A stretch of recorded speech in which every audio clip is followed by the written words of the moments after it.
ఆలయాలకు వెళ్ళినప్పుడు హారతి పళ్ళెంలో దక్షిణ వేయకపోతే కొంతమంది అర్చకులు తక్కువ చూపుతో చూస్తారు. అంటే మా భక్తుల మనోభావాలు దెబ్బతినేలా చూస్తారు.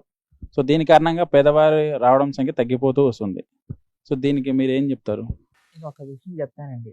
ఆలయంలో అర్చకత్వం చేయటము, భగవంతుడిని చూసుకోవటం, భగవంతుడికి ప్రొద్దున్నుంచి రాత్రి దాకా కైంకర్యములు చేయటం, వచ్చే వందలాది మంది భక్తులకి తీర్థ ప్రసాదాలు ఇవ్వటం, ఆలయంలో ఉండే ఉత్సవాలు చూసుకోవటం ఎంత కఠినమైన విషయం తెలుసా అండి?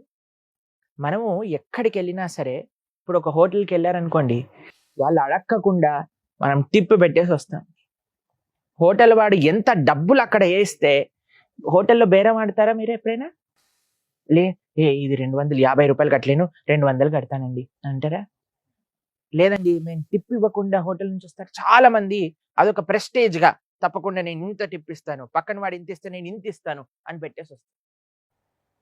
కానీ నాకు అర్థం కాని విషయం ఏంటి అనంటే, ఎక్కడ డబ్బులు పెట్టడానికి సంకోచించని వాళ్ళు కేవలం ఆలయంలో అర్చకుడికి ఇవ్వడానికే ఎందుకు ప్రాబ్లం?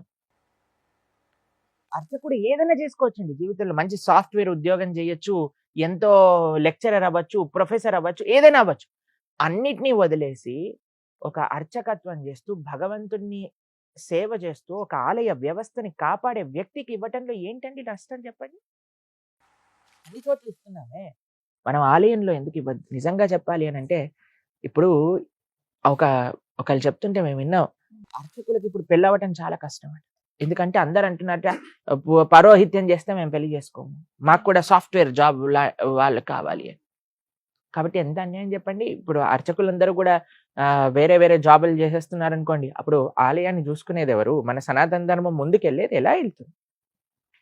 ఎంతో మంది మేము దక్షిణ భారతదేశంలో మందిరాలకు వెళ్ళినప్పుడు, అమెరికాలో పెద్ద పెద్ద జాబులను వదిలేసి సనాతన ధర్మ పరిరక్షణ కోసం ఆలయ వ్యవస్థ నడవాలి అని వాళ్ళ పూర్వీకుల ఆరాధన చేసే ఆలయంలోకి వచ్చి సేవలు చేస్తున్నారు. శ్రీరంగ క్షేత్రంలో మొన్న మేము వెళ్ళినప్పుడు ఇద్దరు అక్కడ తలిగ స్వాములను కలిసామన్నమాట. వాళ్ళకి పెద్ద లక్షల రూపాయలు ఉండే ఒక జాబ్ వదిలేసుకొని వాళ్ళ ఆలయంలో భగవంతుడికి నైవేద్యాలు తయారు చేస్తున్నారు. ఎందుకు? ఆ సేవ కంటిన్యూ అవ్వాలి. మేము చేయకపోతే నెక్స్ట్ జనరేషన్ ఎలా చేస్తుంది? కాబట్టి ఫస్ట్ మనం అర్చకులను గౌరవించడం నేర్చుకుందాం. భగవంతుడి పట్ల మనం చూపించే ప్రేమ, మనకుండే గౌరవం ఫస్ట్ ఆయనని ఆరాధన చేసే వ్యక్తి ద్వారా మనం భగవంతుడి దగ్గరికి వెళ్ళటం నేర్చుకోవాలి. కాబట్టి ఎప్పుడు కూడా చూడండి, ఆయన అవుట్ రైట్‌గా మీరు చెప్పినట్టు జనాల్ని కోపం చేయకూడదు. అది కూడా మంచి విషయం కాదు.